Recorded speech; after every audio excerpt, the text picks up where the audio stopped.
welcome. Thank you for joining us for the annual seminar for the Central Southern branch of CIWEM. I'm Jed Ramsey. I'm one of the vice chairs on the committee and have helped to organise this along with Anya Fisher and Alex Lane. Just a little bit about CIWEM, if you're not all that familiar with it. CIWEM is the Chartered Institute of Water and Environment Management, as well as being a professional institution that you can gain chartership for yourself. It also acts as the voice for the industry and the voice for people like us who work in this area. One thing of interest at the moment, around COP26, if you've probably heard about that, that's going on. CIWEM have declared a climate emergency and making the case that we need to make a real step change in how we are approaching climate change. So it's I think they're a great voice for us, and they can probably say things in a much better coordinated way than we could as individuals. So it's worth looking into that. If that takes your interest, just a couple of housekeeping points. We will be recording it and putting it up on YouTube, so this can be shared for anyone who misses it. We have a Q&A thing. If you can use there's a chat box and a Q&A box. If you just use the chat box for any technical issues around Zoom or getting online or so on. If you put any questions in the Q&A, they will be addressed in the panel discussion at the end. You can also vote for questions that you think should be answered first. So we'll try and take note of those if you want to do that as we go through. That's about it in terms of housekeeping. First up, we've got Alan Ryan, who works for Northamptonshire Council, and he managed the Oxcam Property Flood Resilience Pathfinder project, which is one of 3 national Defra Pathfinder projects promoting PFR. So I'll now hand over to Alan to begin his presentation. Thank you. So yeah, my name's Alan Ryan. I work for Northamptonshire County Council and I ran the Oxcam Pathfinder, but I'm here to talk about all 3, like mentioned, Defra funded and EA-led Pathfinders. If we can have the first slide, please. So located in Yorkshire, the Oxcam Arc region, and then the southwest, which was Devon and Cornwall, with the Isles of Scilly. And the main aim of the Pathfinders was to find new and innovative ways of embedding resilience into properties, both homes and businesses. So to achieve this, the Pathfinders had to design innovative ways to actually engage with communities to help raise awareness of PFR and understand the barriers better and the motivations to a greater extent. The overall work of the Pathfinders then will also support homes and businesses over the longer term by encouraging the use of PFR measures and continuing to provide the use of their online content, the demonstration sites that they produced, and their demonstration vehicles. The hexagons you can see on the screen there were essentially the KPIs and deliverables that each of the Pathfinders were measured and evaluated against.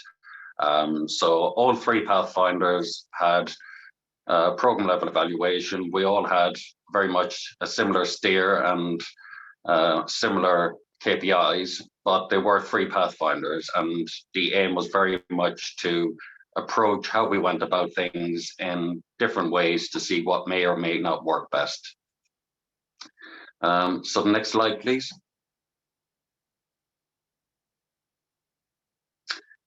So at the start of each Pathfinder project, there was a baseline survey done to understand the perceptions and views around potential barriers to the uptake of PFR, to then inform the project's engagement activities, materials produced, and also then to be able to evaluate the project's impacts when we did a follow-on survey at the end of the Pathfinders. These baseline surveys will be completed and evaluated over the coming months and coordinated then with the overall program level evaluation from the EA. And then this will all be combined and finalized by March next year, when the overall program level evaluation will be completed. So the Yorkshire Pathfinder started their project with a survey of the Yorkshire public. This was in partnership with Shelley Evans at JBA and Dr. Ben Brown at ICAS. Integrated Catchment Solutions Partnership. This ran between March and May 2020 and was to find out more about people's views, concerns about PFR in the Yorkshire region.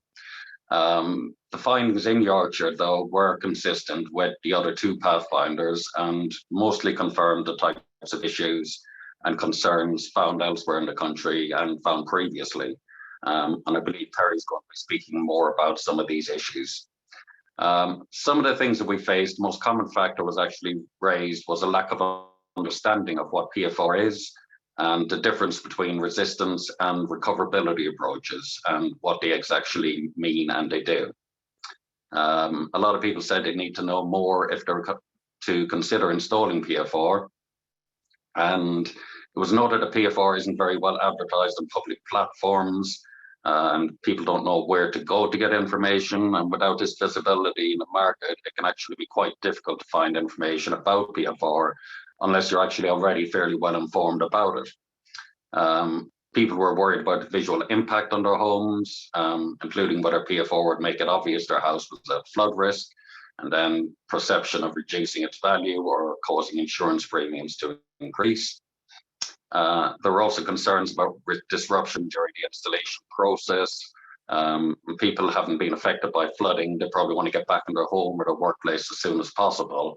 And there were the worry about having PFR installed if this might actually delay building works being continued. There were also perceptions on the cost of PFR measures compared to the value. So there was also a barrier to PFR uptake on affordability.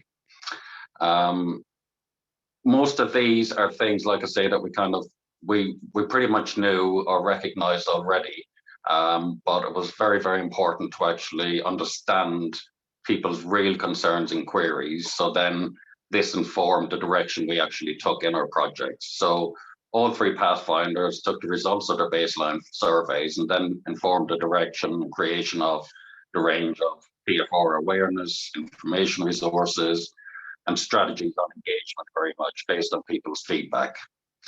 So in Yorkshire, they created a series of videos called Hazard and Hope with Ed Barsley, who many of you I'm sure will know within the industry already.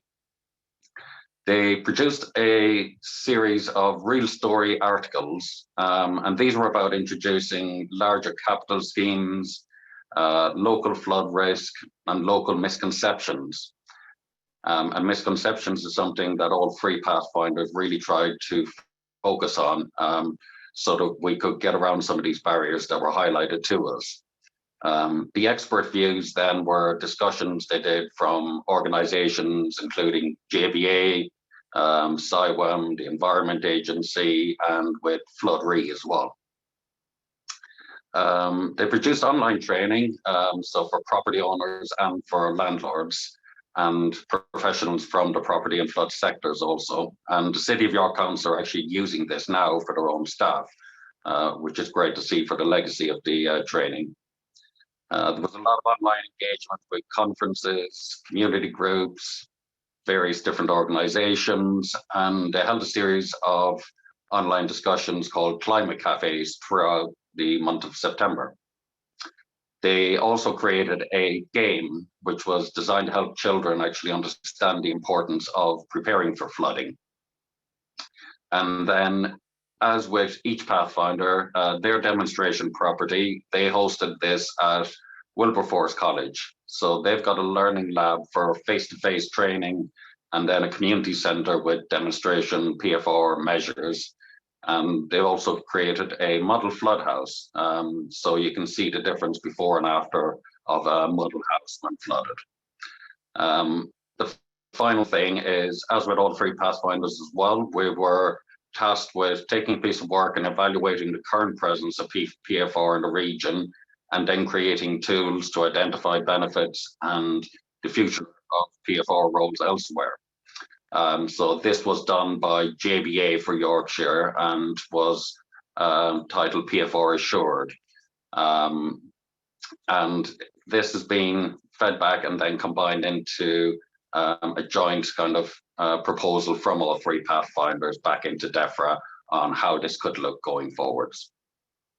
Next slide, please. So in Oxcam, for our community engagement events, we developed a PFR demonstration trailer. We got people in the public involved. We had it out on Twitter, and following a well-attended Twitter poll, was finally named the Floodmobile, which has actually gone down quite well from feedback we got from people. So this trailer is actually a flood house on wheels, essentially. It's packed with over 50 different PFR measures, from having 2 different kitchen to a bathroom area, different types of flooring, wall coverings, cavity membrane systems, etc., etc. So the idea is that this was a brainchild of Mary Danu for some time. And it's from experience of speaking to people and understanding that most people, even within the industry, not to mention actually out in public, haven't seen PFR measures. They might have heard of them, they mightn't even be aware of them, but that ability to actually stand there and discuss and point at the actual measures and explain the benefits for them was the whole concept of the Floodmobile. So we brought it out into the heart of the community for our engagement events, and we toured it all around the Oxcam region throughout the month of August, with Mary on board, inspiring people on the benefits of PFR, as well as discussing any of the concerns or potential misconceptions that they had. We had planned on touring it for quite a lot longer throughout the project, and I didn't want to mention the word COVID, but all 3 projects certainly had to completely change the original project plans that we had, because they're 3 engagement projects. So we really had to actually think about how we can actually engage and interact with people. One of the things we did was we created a virtual tour of the Floodmobile. So this is something that we could host online for people that couldn't actually attend in person, or if we didn't actually have that engagement period open at the end of the project to us. Thankfully, we got that short window and we managed to cram all our engagement in before the project finished. So we got lucky on that point. We also created a series of video case studies, which we use on our website and on the Floodmobile itself. This was Mary interviewing people, residents and businesses who have had PFR installed, and talking about the wonderful positive impact and benefit that it's had for them on their homes or their business, whichever one it was. And it's real world examples of people being open for business again 2, 3, 4 days after flooding, instead of previously when they may have been out of their house or home for 9 months. Various other online content was created and promoted throughout our various social media channels. And we produced an update on the homeowner's guide as well to property flood resilience, with the help of Landmark and with Flood Re, which I think is a really invaluable source of information for everything PFR in one place. Matt Tandy is going to be speaking next, and Matt worked with us on engagement with businesses in our designated areas in Oxcam. And we completed this engagement again throughout August. Working alongside as well the national retailer Eurosol, we had an event with the Floodmobile to promote PFR to the trade industry right at the end of the project in September also. With Oxcam, we took a different approach to the demonstration property, and we actually decided to build a new PFR demonstration property with HR Wallingford, and in partnership with them and with the National Flood School, as well as demonstrating PFR products and delivering code of practice training from the National Flood School themselves. Will be building a fully floodable mock-up of a house for testing and training as well, which will be linked up to our demonstration centre with a viewing panel through.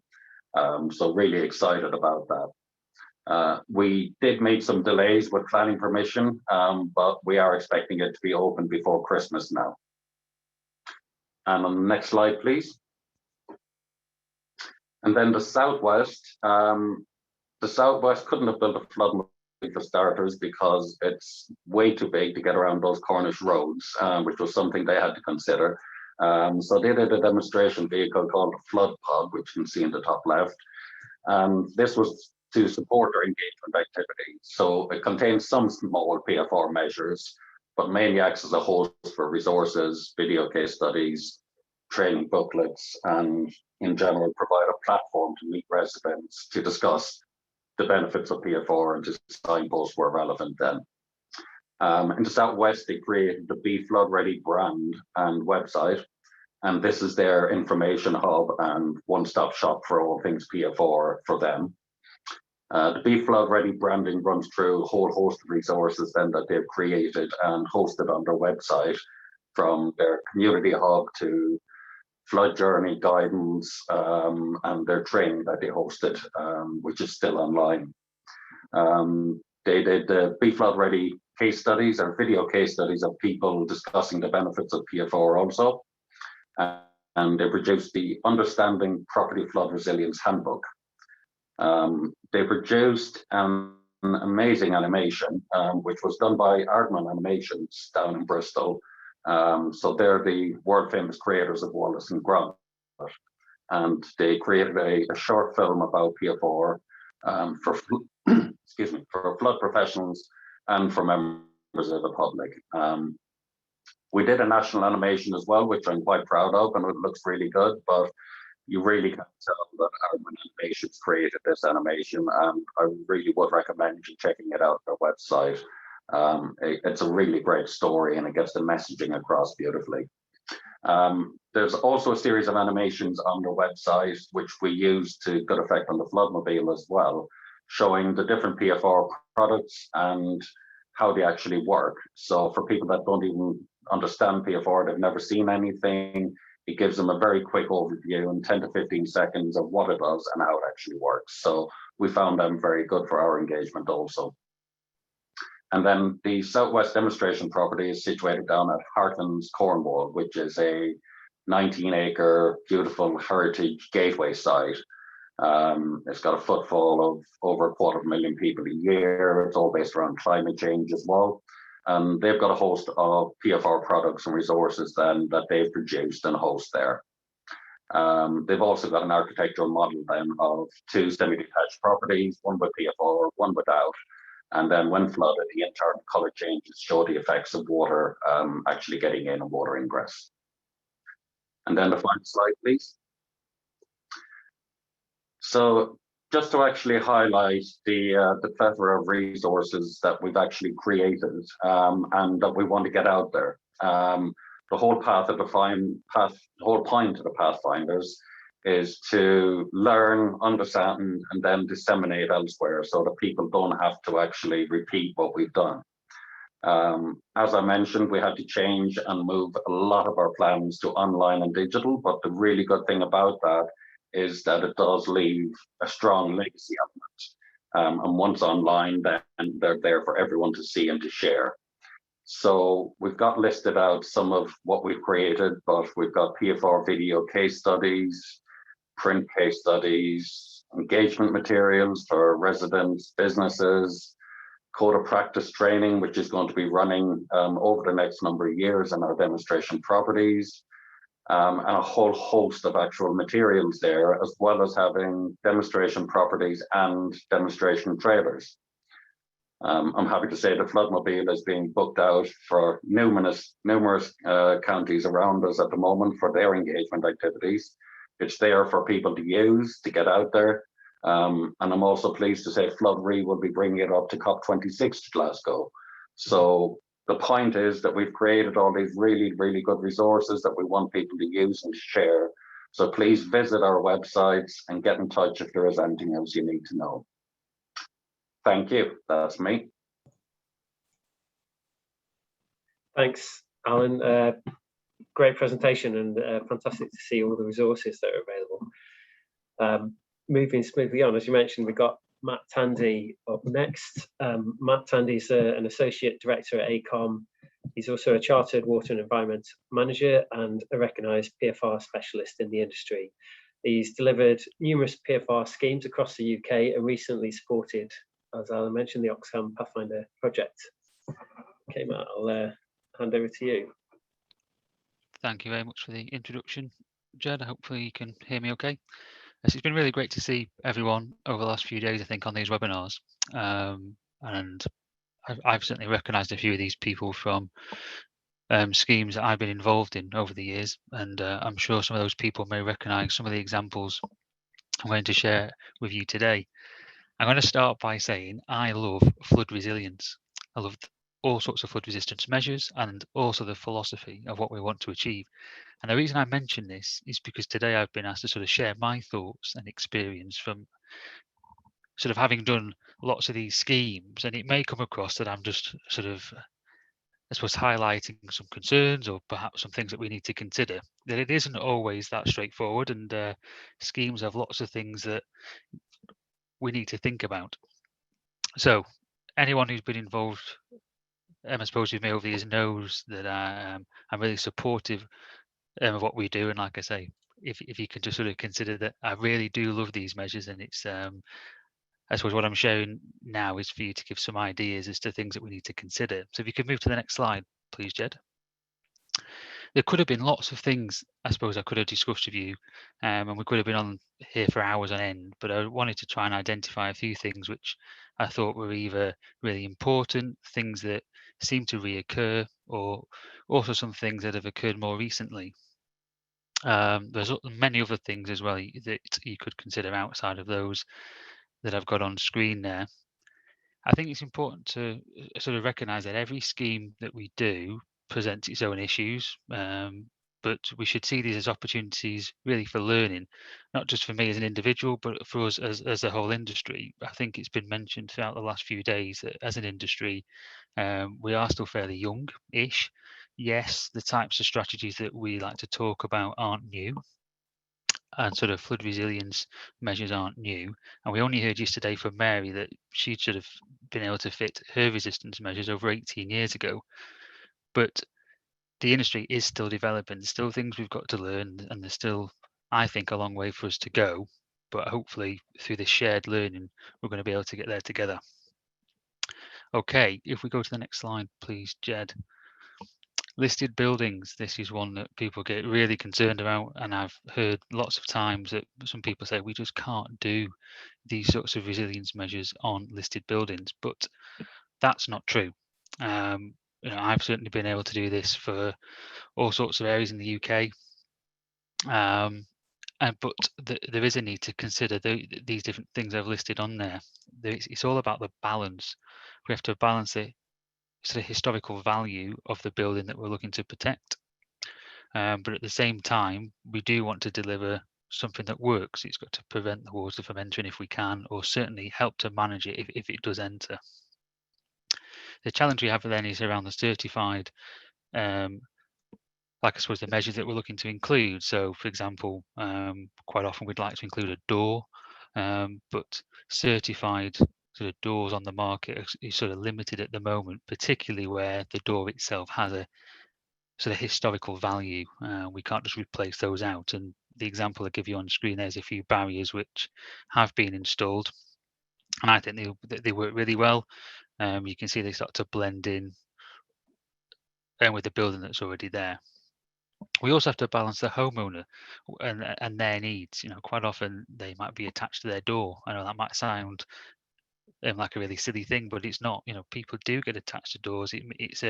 The people who own these buildings own them because they love what they look like and love the fact that they've been here for hundreds of years in some cases. And it's a case of having to balance all of those at the same time. And of course, the affordability. I drop into this again on my final slide about the affordability, but it is a key thing when we talk about listed buildings, because they can quite often need much more survey, a lot more expertise, and the individual things we want to install can be more, I suppose, expensive. Okay, next slide, please. So this one here is just around, well, what are those under considerations, and also about the building itself. On the left is a recent example, actually, that some people might recognise from the call, where the survey identified that we wanted to sort of include a barrier on the door, but when we got around to the installation survey, we found that the existing condition of the building wasn't really suitable, and you can see on the left-hand side that there is sort of a few concerns around whether the building would actually be able to be made flood resilient, because the wood there has already started to rot, and therefore if we did include a barrier, would it really work? So you might think, oh, okay, maybe we could then attach it on the left-hand side where we've got the brickwork. Unfortunately, that's the next door property. So then we get into these considerations around, well, do we have the permission to attach a barrier onto a neighbouring house? And then what happens in the future if the neighbour decides, well, we don't want this anymore, and if they decide to sell the house? These are all the kind of considerations that sometimes we don't know until we get further down the line, and it's not always apparent when you set out having done the surveys. Structural issues, these are not unusual. Quite often you can see the cracks that are in the brickwork. That's probably not too bad, the one on screen, that's largely within the mortar, and not within the brickwork, but nevertheless they would need to be looked at. Also, ventilation systems, quite often we see these on some of the older like buildings where they've got these small ventilation sort of weep holes around there. There's mixed views in the industry as to whether they work or don't, but ultimately they do present a route of ingress for water, but they are also a ventilation point. And how we manage those at the moment is still a learning thing. We're still going through the process of, can we remove them? Can we put something in place that means that they can remain operable when it's not flooding? We're not quite there yet. Owner needs. I mean, I won't go into too much of this because that's something that's going to be sort of presented after me, but these are not to be underestimated. Owners need to feel like they have their own say on the design and what's going to be installed on their house. Some people would like wider doors and therefore they don't want a barrier that's going to limit that space. Some people want a pink door, an orange door, believe it or not. We have been asked those things before. It could also be around the storage of, say, lots of the barriers or anything else which is removable. All of these things have to be built in, and ultimately what we want to do is get as many people who are able to have these resilience measures installed and sort of overcoming any of their concerns that they have through the process. And again, this is something which we sort of continually learn as we start to do more delivery. Resilience strategies, I mean, that's something else which I mentioned on the basis of that. Yes, we see these as the way forward. So this is the sort of internal measures, the recoverability measures, as we now refer to them. These are particularly good if in the situations where properties perhaps need to be rebuilt or they've already had a flood. That's the perfect time to do it. But to try and talk to residents around, this would be the optimum solution for you, and saying that we need to remove floors, remove plasterboard, remove the furnishings, and this could take some time. That's a very difficult conversation, and from experience is not something which many people like to take up. So we've got to be clear about when the right opportunities present for the types of strategies that we're going to present and recommend, really. Next slide, please, Jed. Very quick slide, really. Archaeology, something which again was on a recent one and I hadn't really had to deal with before, but we do get this in some places. From the survey, there was a recommendation for a sump pump, and on the right-hand side there, I sort of show what a standard detail may be. We hadn't quite anticipated on that particular one that there would be potential issues with archaeology. And of course, that then meant that there was a need for some additional expertise. We had to build that into the programme as well. And there's also potential the need for someone to oversee the works when these holes are being dug to make sure that there isn't anything that's being missed. It's not something that can't be dealt with, but I raise it from the point that these things have got to be looked at and aren't always an immediate thing that you might think, oh yeah, archaeology is something which we just need to consider. These sump pumps are quite often going to be used where we've got, let's say, rising sort of water from below ground, or the predicted floodwater is going to be quite deep, and therefore we need to consider some of these more recoverability type solutions. So I mentioned that one. Next slide, please, Jed. Highway safety. This often is something that sort of reoccurs. And this is in situations where the houses actually front straight onto the public highway. And you can see in some of those examples where the front doors of these properties are actually onto the footway. In these ones that are presented there are actually you can see that the like existing footpath is not particularly wide, and therefore there would be concerns by installing the barriers on these ones that it would further restrict that footway and potentially wouldn't be good maybe for wheelchair users, or I suppose anyone for that matter, but the point being that there is a potential issue. So we were quite lucky on this particular project to work with a really good installer who then came around to the idea of perhaps they could design a slimmer sort of barrier that could be installed and therefore limit how much that would protrude into the footway. And this was really good. But what was needed was a departure from standards from the local highways agency to actually explain that, yes, whilst this doesn't meet their standards, this would be sort of approvable. And that was another process which needed to be built into the programme and further sort of extended how long these things were to actually get installed, and ultimately how long the community weren't able to have the protection. As part of that process, it was identified that, okay, these barriers are going to be within the public highway. How does this work for white stick users? Because they don't. It's not right to have sort of sharp angles or straight angles. It doesn't work for them very well. So again, with the installer, the idea to have the rounded edges on these so that it would be, I suppose, more usable for white stick users. Really good idea, and it was then approved for that departure. Again, I think this is another, a really great sort of learning point for something that we can use elsewhere, and perhaps other sort of barrier systems could also start to consider within their designs as well. Just move on to the next slide, Jed, please. Here, a little bit more of, I suppose, a busier slide, but of all those things I've just sort of mentioned to you and everything else that we already know about having to do these schemes, all of this has got to be done for not an awful lot amount of money, up to £5,000 per house. And this has been a sort of, I think we've debated for some time as to whether that really does extend. And there's this idea that this might be the average. I could say from my experience that it's usually more than that. Actually, you've got to do surveys. You've got to have the specialist input, whether that's from sort of heritage specialists, might be structural engineers. It may also be the archaeologists, and I suppose many others. You've got the engagement with the community. You've got to do the installation, and of course, all of this needs to be managed. And to do that for £5,000 per property can be a little difficult, particularly if you're going to look at the recoverability measures, which can often be very expensive, between £30,000 and £40,000. And there's a lot more risk with those as well. Once you start to move plasterboard and you're looking to move electrics, you're going to uncover more things along the way, and there needs to be a realistic, I suppose, approach early on as to what those risks are.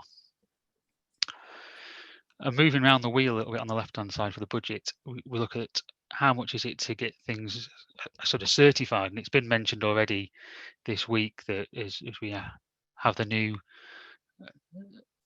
sort of standard now, and that's, I think, really good. It means that we know where we stand, and we heard from Vicky from the EA mention that as part of the new framework, everything will need to be certified to that standard, which is great. Certification is not cheap. I'm sure many installers will explain that to you, and there are long a sort of waiting list as well to get things through, but I do understand it's starting to improve. But all of this increases how much the measures are to actually have them supplied. There's also the recent, I suppose, events that have happened in the world and European events, which means there are a shortage of materials at the moment, which again means is more expense potentially. I mentioned about the resilience measures already, and as we go through this kind of thing on the budget, it's all the measures. We have to have everything. If a homeowner doesn't want a particular measure, well, it still needs to be in. It's an all or nothing type situation, and that hangs off the fact we need to protect all ingress routes. And ultimately, that's around the outcome measures that perhaps the Environment Agency are looking to achieve and the standard of protection. For me, I think, just as I'm going to start to round up here, I think as an industry, we need to start looking at outcomes from these types of schemes, and perhaps we don't need to be so hung up around the existing outcome measures that are there, but start to be more focused on what's right for the community and what's right for the homeowner, to make sure that we can give them some real improvements, and don't need to be so hung up around how much it's all going to cost. I think that's the thing for me. I need to wrap up because of the time, but if there's anything else you'd want me to sort of go into, I'd be more than happy to speak afterwards. Thank you. Thanks, Matt. Really interesting presentation. Working at a lead local flood authority, myself, Buckinghamshire Council, I recognise a lot of the issues that you're flagging there, and the devil is in the detail, as they say. Moving on to our final speaker, we've now got Simon Crowther, who's a civil engineer and chartered water and environment manager. His home was flooded in 2007, and then PFR measures were installed. He's since made it his mission to help raise awareness of flood risk and subsequently work to reduce it. Okay, Simon, I'll hand over to you at this point. Perfect, thank you. So I always like to start and show a bit of why I work in the sector and why I'm interested in it. So this is my house back in 2007. So we were actually flooded 5 times in the summer of 2007, and we were out of the house for nearly a year whilst it was repaired. We never wanted to go through the upheaval, expense or stress again, and subsequently looked at how we could defend the property. The village has since flooded and the house has been defended, hasn't had any water inside. So from my perspective, it was a struggle at the time to see why other people didn't necessarily take action straight away. So it's probably quite fitting that my presentation is on challenges with PFR uptake. So could we go to the next slide, please? So I've taken from Defra their sort of top 5, but I wanted to put my spin on them. So financing and incentives, training and expertise, data and evidence, planning, building regs and standards, knowledge and understanding, which I sort of take to an awareness of risk. I think one of the things that's sort of the backbone to all of this, and it's not necessarily any person's fault as such, I think it's just the nature of the fact it doesn't rain all the time. We end up with sort of a feast and famine approach, which is where people then forget about it because it's dry, and don't consider it until the next time there's heavy rain. So if we could go to the next slide. So that's actually a picture in my kitchen in 2007 as well. I wanted to make sure I'd got the copyright to all the pictures with the fact it's being shared, so I kind of stuck to images I'd already got. But with financing and incentive, I wanted to split it into 2 perspectives because I think it's very much been looked at from the sort of resident only perspective, but there's a few things we've noticed as well from sort of our side. And the quote I put at the bottom, I'll get a new kitchen and new carpet every 10 years, the insurance keep paying. That's what actually someone in the village where I showed you the picture said. They hadn't flooded since 2007, then flooded again in the February of 2020. And they said, oh, well, to be honest, we could have done with a new kitchen. It's been 13 years since the last flood. There's no point us putting any measures in place, because if it floods again in 13 years, it means I get my house refurbished for free and my insurance premium never went up, so it doesn't really matter. And whilst Flood Re is great at offering affordable insurance, I think we need to start the transition sooner into rewarding people taking action, because otherwise we might see more of that sort of behavior. That's not necessarily a one-off. I have heard it a few times where, I mean, admittedly, they're trying to put a positive spin on it. No one necessarily wants to be flooded, and their humorous side to it is that they'll get a new carpet. But if we're not incentivizing people to actually take action, they might not do. But with that is the responsibility of the risk in the financing. People don't want to put their own money towards it. And I hear so often, well, the council should fix it. It's not my problem. So I think a lot of these points are sort of intertwined. So I'm sorry if when I go further on, I end up jumping back to sort of talking about finances. But without the awareness of risk, people aren't aware that they might need to put their own money towards it. was obviously also discussed by Matt in his presentation about how £5,000 isn't usually enough. Yeah, nowhere near enough normally, because it includes the VAT. By the time you've paid for a survey, you don't really have a lot left. And I have seen it on a few instances where people are saying, oh, it's a £5,000 budget. And I'm trying to say to them, with the grant scheme particularly, it's a £5,000 contribution. It's not the budget. And it's ended up in some situations where people have defended the front of their house and not the back. And I don't know how that's ended up actually being signed off, but ultimately you can't force people necessarily to contribute money that they haven't got. So it's about sort of educating people as to that being a priority and then rewarding it through insurance. From our sort of business perspective, this was raised on the day one at the presentations, but a lack of entry requirements has meant sort of low pricing. We've had surveyors that aren't qualified that are then providing surveys that have been substandard, and it leads to a lack of confidence. And we've also had this in our instance, as someone actually complained to us that we hadn't been able to provide them with a fix for the £5,000 budget. And this was a multi-million-pound property, probably had 8 bedrooms. It had an outbuilding with an annex. Realistically, to implement PFR properly would probably be, nearly 10 times that. But the fact that the scheme had sort of been sold to them as, oh, it's a £5,000 fix and not a £5,000 contribution, and they didn't want to put any of their own money towards it because they had no ownership of the risk, and no, they couldn't see it as an ongoing risk, so there was no financial incentive to them to put their own money towards it. That's one issue we've seen. Another one is obviously qualified staff are costly, and I often see work which doesn't give adequate information, which then means revisits are needed, which then adds more cost to obviously what's already a limited pot of money. So if we could go to the next slide, please. So I got on here training and expertise. So I mentioned on the last one that I think sort of by driving the price down, we've obviously seen over the last, since I think when it was this £5,000 grant came out for Storm Desmond, there's been no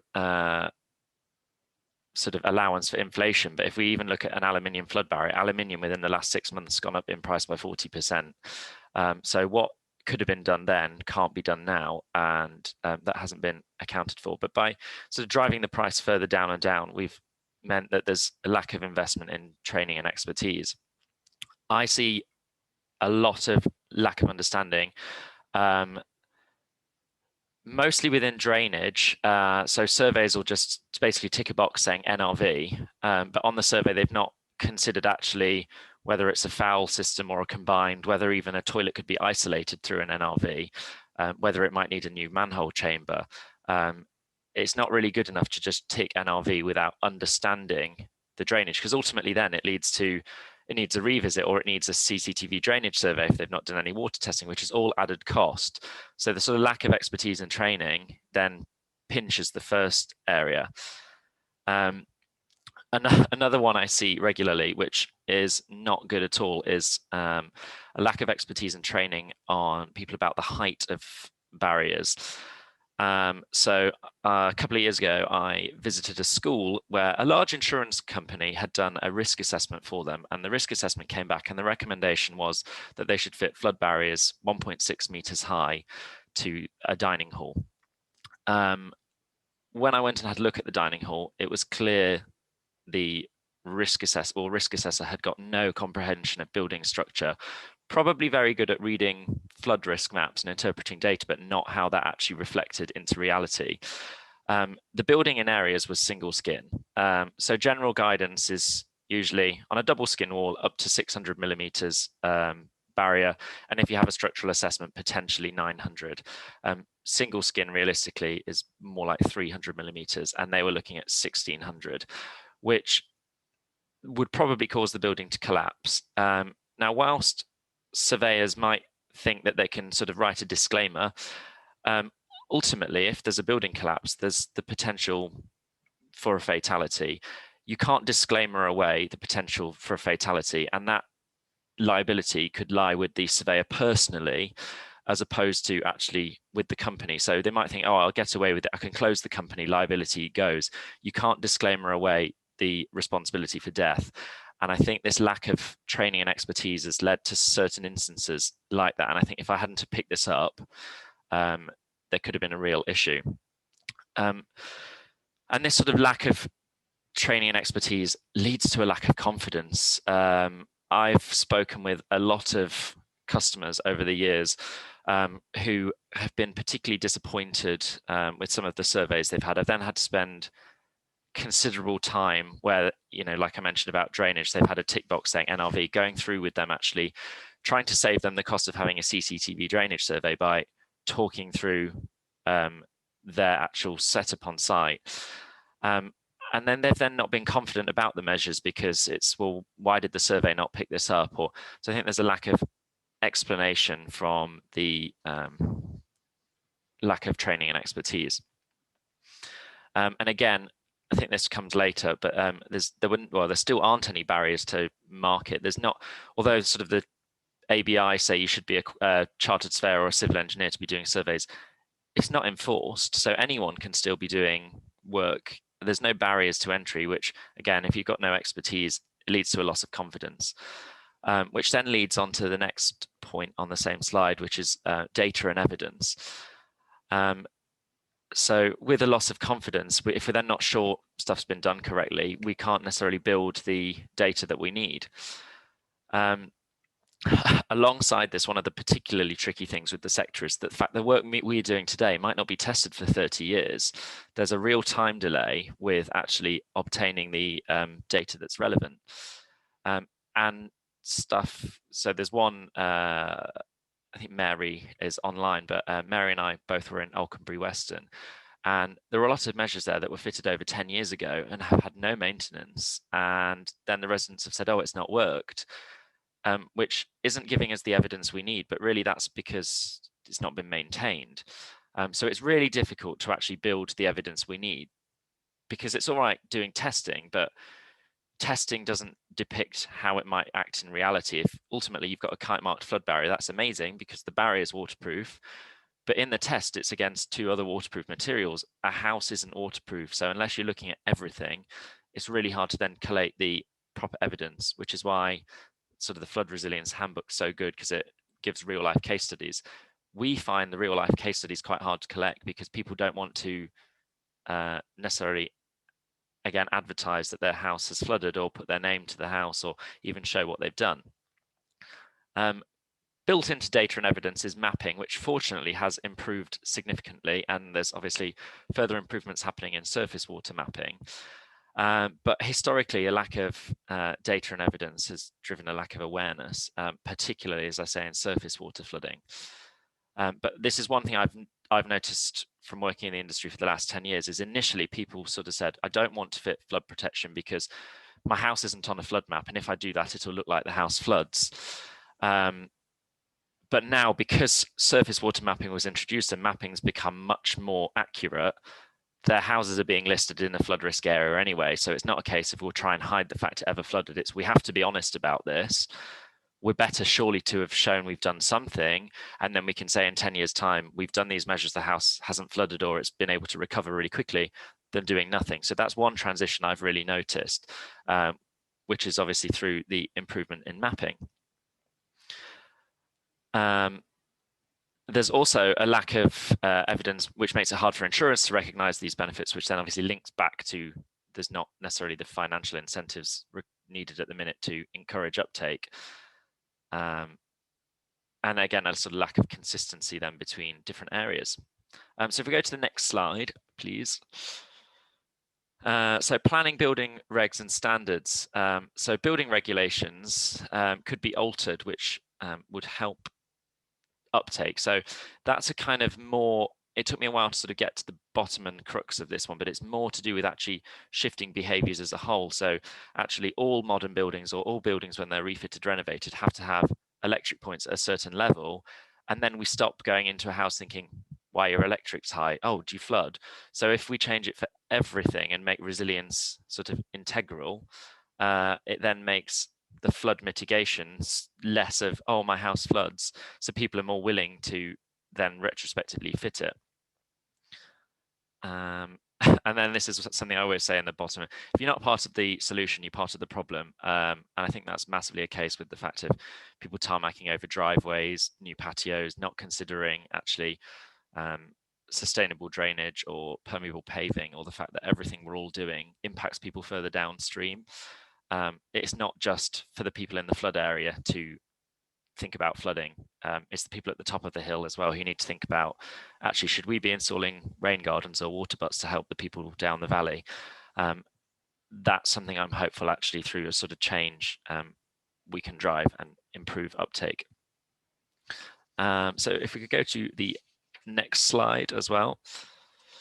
So knowledge and risk, again, that's a picture in my lounge in 2007. So one of the things you might notice as well is actually when we talk about sort of flood barriers and looking at a site holistically, you can see around sort of the fireplace and the skirting board, the carpet's wet where it was seeping through the walls, which is often kind of brushed aside and overlooked due to a lack of understanding and training and expertise, as we covered earlier. But knowledge and understanding, I think this is really awareness of risk and sort of ownership of risk. So if we look at awareness of risk, surface water mapping wasn't really widely available until sort of 2013 and more sort of onwards from then. So there's been a lot of instances where people have said to me, but I don't live in a flood area, my house isn't near a river. And they have no awareness because they bought the house before this data was available. And when they bought it, they weren't of no, they weren't made aware that that area could flood because the mapping was not available. And it was not unreasonable to think that if you don't live near a sea or near a river, you won't flood. Our house in 2007 wasn't on a floodplain depicted by the Environment Agency. It wasn't near a river, wasn't near the sea.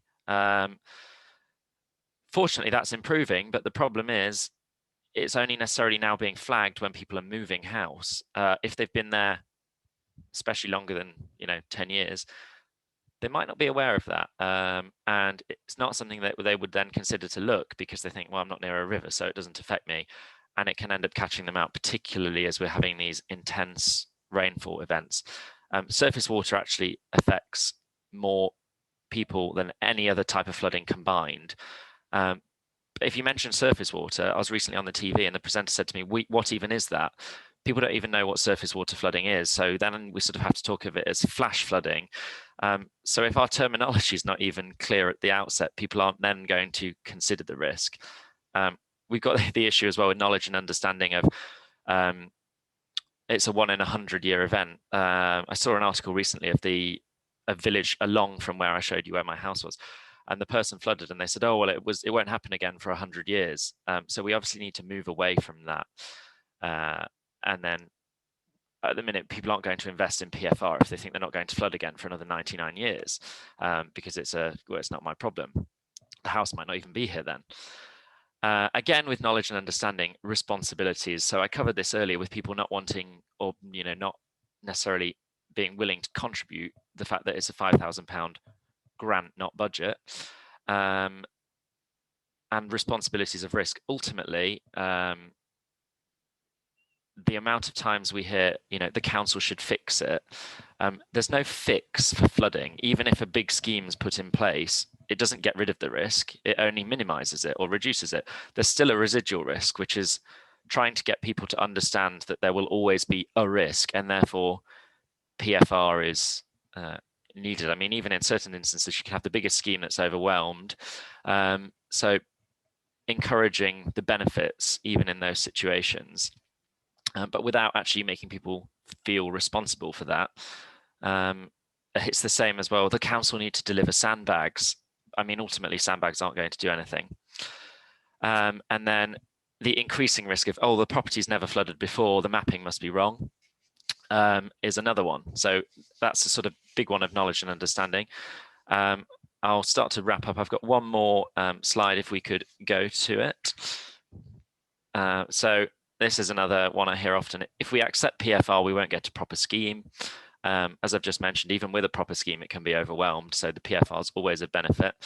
I don't want it to look like my house floods, which again, I sort of covered earlier, but that's been, well, was a key sticking point. I think it's got better with the fact that rails can be powder coated and doors can look nice and drainage can be hidden, sumps you can't necessarily see, but it's still a consideration for people. And then the last one I think is quite key and potentially should be one of Defra's points, is a lack of trusted voices. People don't know who to trust and often look for someone to blame.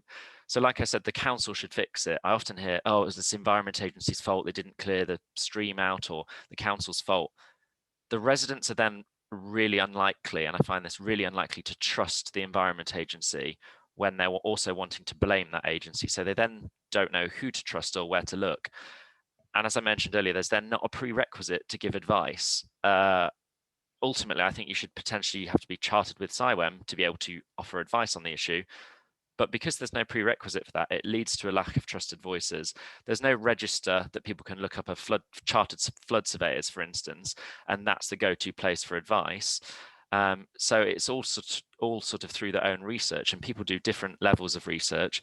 And then the murkier the water, the harder it is for them to find out who to trust, which makes it difficult. So I think lack of trusted voices is a key one. And I will finish on that point because I know I need to wrap up and we're out of time. Thanks, Simon. Some really interesting issues raised there, which ring very true with a lot of my experience in the industry as well. I'm aware that we've run over time, and if everyone's okay, I'm going to suggest that we carry on for an extra 15 minutes to ensure we do have a good panel debate. And at this point, I'm going to hand over to Terry Fuller, who's the Chief Executive of CIWEM, who's going to lead the panel debate for us. And if all the speakers could please turn your cameras back on, and we can go to the panel debate.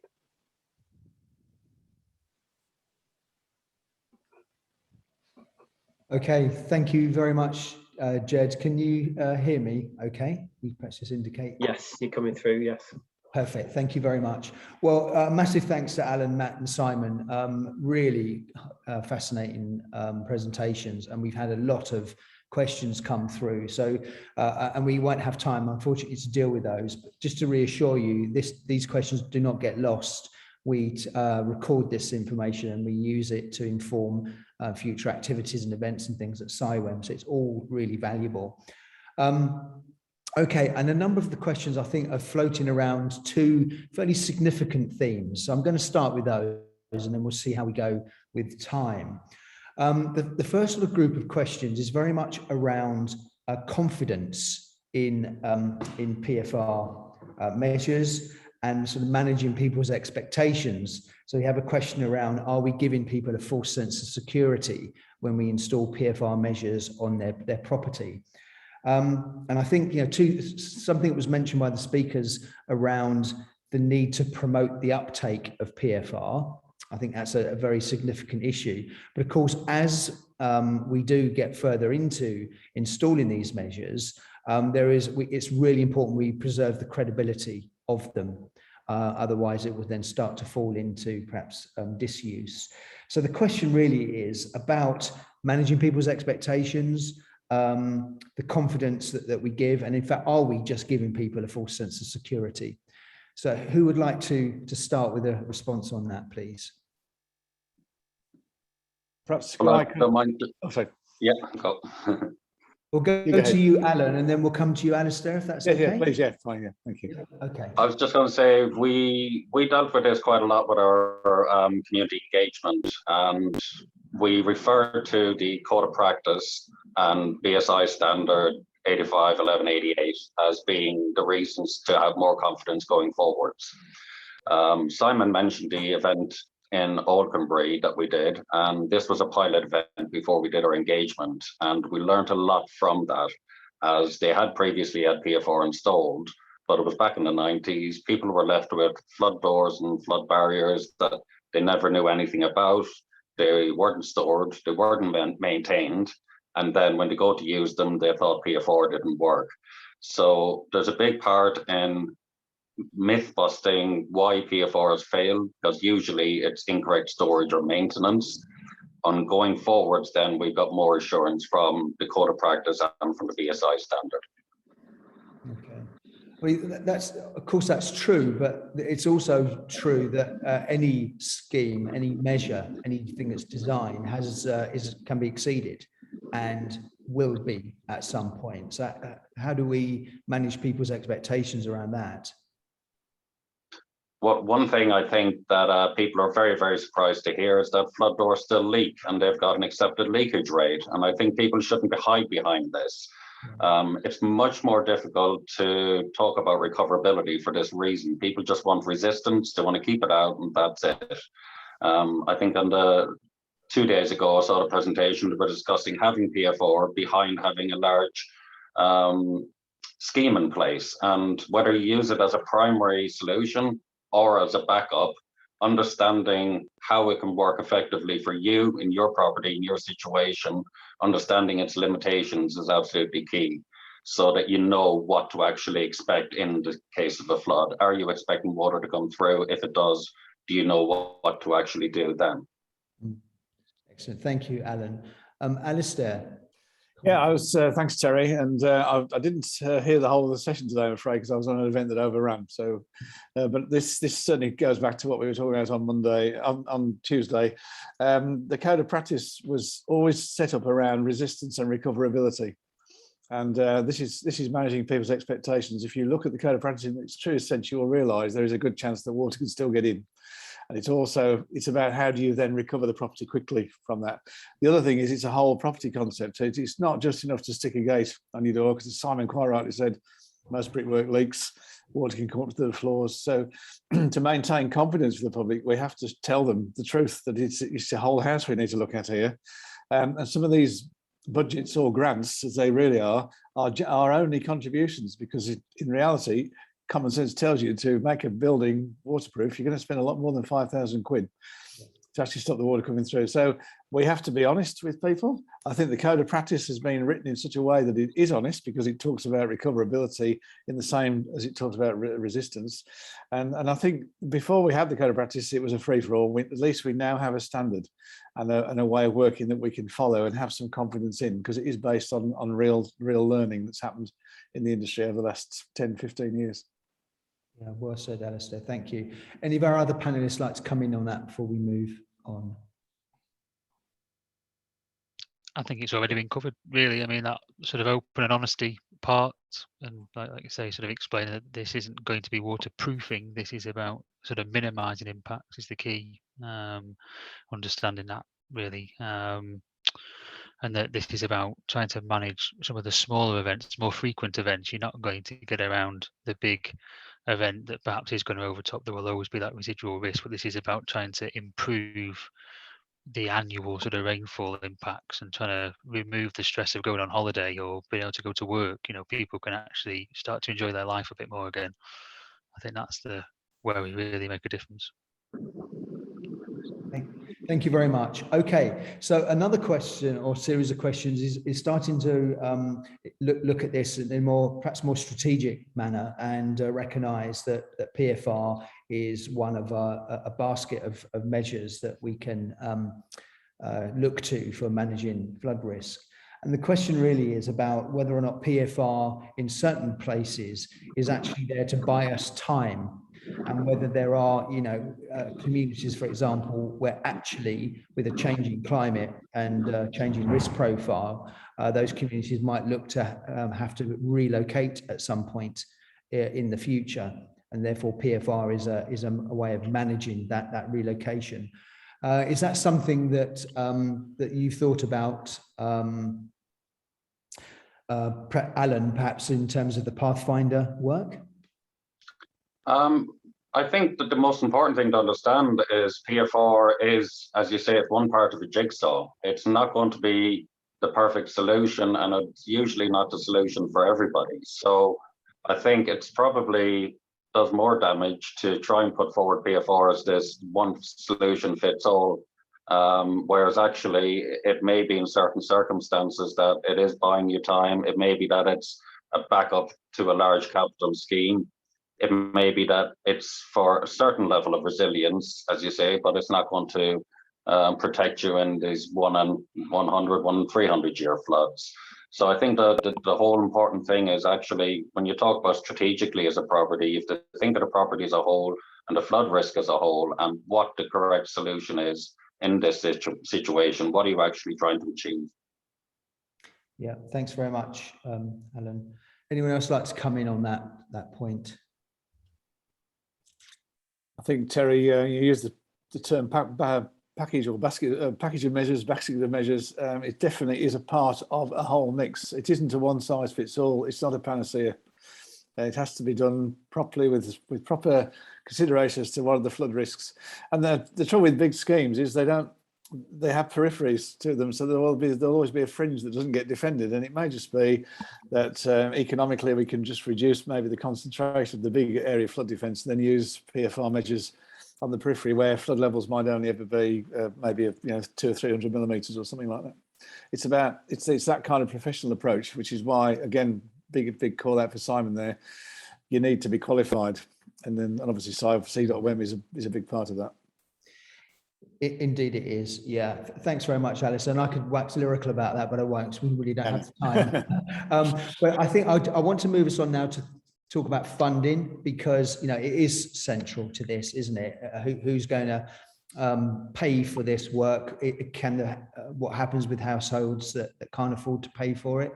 One might argue they can't afford not to, but there's a real affordability issue here. And what's government's part in all of this, sort of post flood re, etc. So we have a question from Kevin here, Kevin Keaton. He says, great session, thank you, Kevin.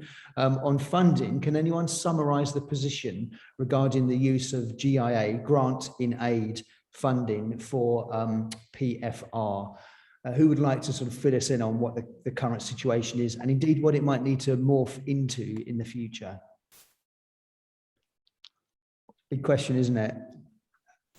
It's not an easy question.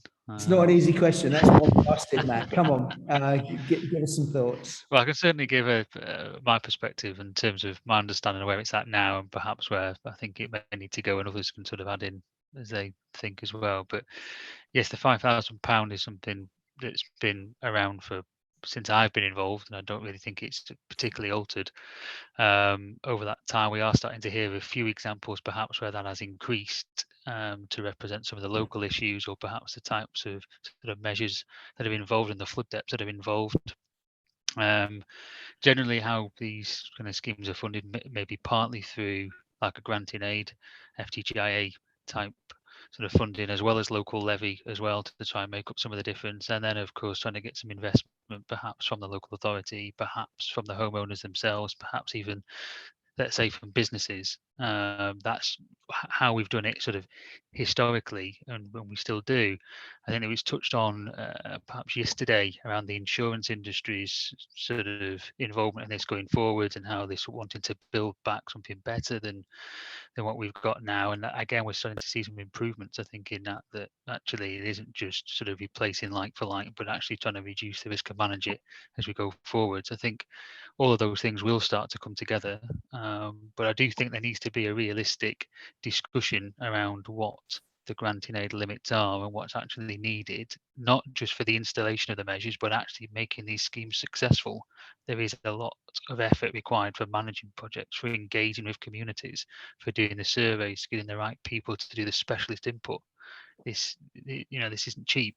And if we're going to do it properly and get over all the hurdles that have been mentioned about people not believing in PFR, about it failing, we've got to invest to make that right. Indeed. Yeah, thank you, Matt. Would anyone like to add to that?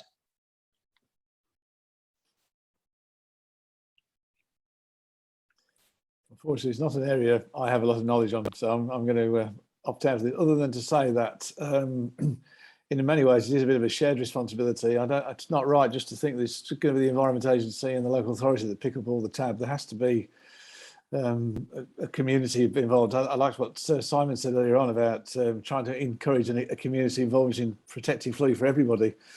People higher up, they're doing their bit to try and stop the flows coming down, because that will then, in its own way, they take some responsibility. They'll make some investment, but overall, the overall cost of putting things in will be reduced and can be more affordable, and then grants will be more viable. I think this should be something looked at going forwards as well, especially now the mapping has improved. That if when you go to buy your house, it's mapped as a flood risk, why then 5 years down the line should the taxpayer pick up the bill for fixing that when you chose to buy the house there that might have been slightly cheaper because of the flood risk anyway? You've had the benefit of the view of the river, but now you want somebody else to pay for it. So I think that's sort of a lesson we haven't worked out yet, how to actually incorporate that into moving forwards. But I think it potentially should be a consideration that if it's bang in front of you that there is a high risk of flooding, you need to consider that when you're buying it. It's interesting, actually, as a homeowner we're recently working with who suddenly realised about what we were trying to explain to them and decided that actually it was worthwhile them considering to perhaps increase their mortgage to actually start to pay for some of these measures and support them, because in turn that would mean their house was worth more in the long term, it was more insurable, it was more sellable. So you could see that the kind of thought process was there. But that's okay for people who are fortunate and are in that position. We have to recognise there are certain parts of society who aren't in that position and therefore perhaps need more support. I think that's a really good point, Matt. It's about affordability, isn't it? And some people just can't afford to do it, can they? And they may have ended up there through no fault of their own. So it's and especially where they've been in the property a long time, and when they bought it, there was no sign that it was potentially at flood risk, and there might have been, development in the area prior to planning regulations making stipulations, so potentially the risks increased whilst they've been there. In those sorts of situations, they should be supported. And let's face it, if the planning system is allowing things to be built that inadvertently are causing problems down the line, then that is a place where I think the taxpayer should be picking up some of the tab. Indeed. Yeah, I mean, this is a big question, and one of the things that CIWEM is working on is conversations at the moment with Floodry and with government as well to try and get this on the table and start to resolve some of these issues, particularly around benefits, who the benefactors are, etc. I mean, flood risk is famously provides a very high return on investment for government investment and use of public money, and I think if we can make the case that PFR is a very worthy component of that, then we can maybe have some constructive conversations with government. But that's over the coming months. Okay, where are we doing on time? We have got sort of a couple of minutes, and there is one question here as well, which sort of leads us towards thinking about the bigger picture. So the question actually is, it's just moved. Excellent. Bear with me a second. It's just flicked up the screen because somebody's upvoted it, I think. Here we go. So how do we work or prioritise flood risk with other building industries such as fire? And I must admit, this is something I've not really appreciated myself, that there may be, the suggestion here is a conflict between measures to safeguard properties against other things other than flooding. Perhaps, I don't know, Matt, whether you could pick that up, or perhaps, I mean, have you sort of come across that in your experience of designing and installing things? Yeah, there is certainly a need to look at the safe access and egress from a property. That's one of the first things we need to look at, and that is always part of the survey, and that is one of the requirements, is to, when the types of measures are being considered, what is that safe egress sort of point as well, to make sure that those measures aren't going to really start to inhibit that. There's also a thing around the ventilation. So for anything that's, I suppose, looking to I suppose like an oil or gas vent, or gas vent, any of those sorts of fuels, they need to have the right sort of level of ventilation, and that's also important for when it is flooding as well. So if, for example, an air brick or something like that, which is providing that sort of level of ventilation, I've spoken to some engineers who are quite happy to sign these things off, but others are very wary about actually some of these things should just be switched off if the house is flooded outside, because if there's not the right level of ventilation. So yes, they are very much something we have to balance. Again, around electricity, when those points need to be raised, there's things are not just around the fire point as well, but also about how other people can access them. So perhaps people who are in a wheelchair, for example, whether these things are sort of the right levels as well. So there is a lot, and it isn't all quite aligned, unfortunately, at the moment. But as the industry, I think, develops, I think these are the kind of questions we have to put back and look at building, I think, updates as well. Yeah, I think it's a tricky one with the regulations, because I don't think they're quite there in terms of, so like you say, if you're doing a survey, you need to look at access and egress, and particularly on commercial buildings, I'll always make a point of saying the fire doors should still be able to be opened. Even with a flood fire door, ultimately, you then really can't open it in the flood, or the flood water will gush in and you might not be able to push it against the force of the water. So that's not necessarily an ideal solution. You kind of need to set any barrier away from the door so that you've got an area to open and close the door. But then I proposed this recently for a client I did a site survey for, and it worked out slightly more expensive. And then they said, oh, we're not bothered, just block the doors. And it was only because I morally and safety said that wasn't the right thing. And that I wasn't prepared to carry on with the project. But the problem is, because the regulations haven't caught up, they'll probably now go and find someone who's not got the same training or expertise that will agree to do the work because it's cheaper. So it's a real issue we have, especially in terms of where flood and fire overlap. Okay, thank you very much for that. We could talk much further about that, I'm sure, but we are really out of time now, I'm afraid. So I think it's fitting, Simon, that you've had the last word there, since you are somebody who has actually experienced flooding firsthand in your property. Someone else that's also experienced that is Mary. And so, Mary, I'm going to give you the last word as well. In the chat, you said here that recoverability from a flood is key. I think that's a good thought, perhaps, to close this discussion down.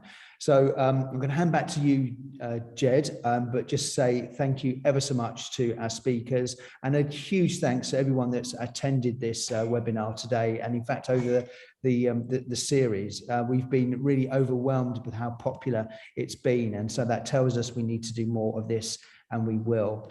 Okay, thank you very much. Jed, back over to you. Thank you, Terry. No, just to echo Terry's comments, thanks to all our speakers and thanks to everyone for attending. The video will be going on YouTube, as will the early ones for anyone who missed them. So just look up CIWEM's YouTube channel and you can find them on there. I'll end the meeting on that note. Thanks, everyone. Thanks.